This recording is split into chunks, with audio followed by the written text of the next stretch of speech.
US President Donald Trump announced his plans to end the ongoing Russia-Ukraine war. He first dialed Putin and then Zelensky, to whom he gave his phone number apparently. But in Trump 2.0, both sides have to offer something to the Americans to negotiate a deal. 3 years after the war, Russian forces still hold almost 1/5 of the Ukrainian territory, and the battle of attrition, as per Trump's claims, may end within a week. But before we decode Trump's plan, a quick summary of the war. Russia's special military operation was aimed at demilitarizing and denazifying Ukraine, removing Zelensky from power and planting a friendly regime in Kiev. On February 24, 2022, Russian troops marched into Ukraine and the war began.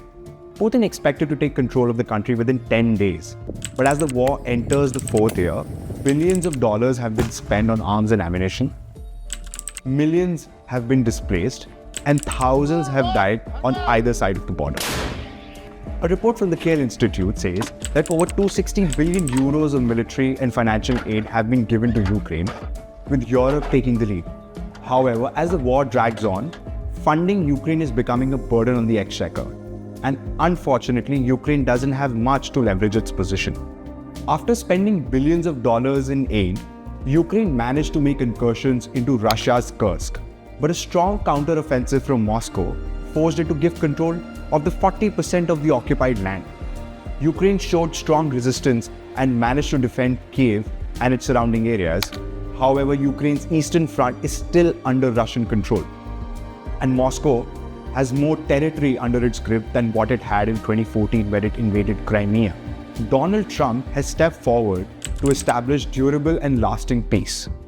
But his bigger objective is to get something out of Ukraine for all the wartime aid his predecessor, Joe Biden, gave to Kiev. Donald Trump recently told the delegates at the Conservative Political Action Conference that he's trying to get the money back or secured by brokering a mineral resources deal where the Americans will have access to the mineral deposits in Ukraine. Donald Trump said, and I quote, "I want them to give us something for all the money that we have put. We're asking for rare earth and oil and anything we can get." It is estimated that 5% of the world's critical raw materials are in Ukraine. This includes some 19 million tons of proven reserves of graphite, which can be used in electric vehicles. Ukraine also has a third of all European lithium deposits, a key component in batteries. And it also has a significant deposit of rare earth metals that can be used to make weapons, wind turbines, electronics, and other vital products, though some of them have been seized by Russia.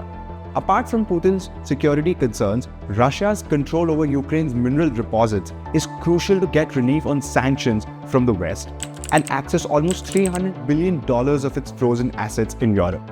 But Trump's approach to ending the war has been criticized by Europe, which fears that they might be left alone in the cold and have warned Washington against the same. Recently, US President Donald Trump said that he doesn't think that Ukrainian President Zelensky is very important to be in the peace talk meetings, and added that he had very good talks with Putin. The US President said, "The Ukrainians don't have any cards, but they play tough," and he went on to call Zelensky a dictator and claimed that it was Kiev that started the war. A few days later, he went on to say that Putin and Zelensky have to get together to end the war. Zelensky has offered to resign in exchange of Ukraine joining NATO, with a hope to get security guarantees from US and Europe, and to ensure that Russia doesn't invade again.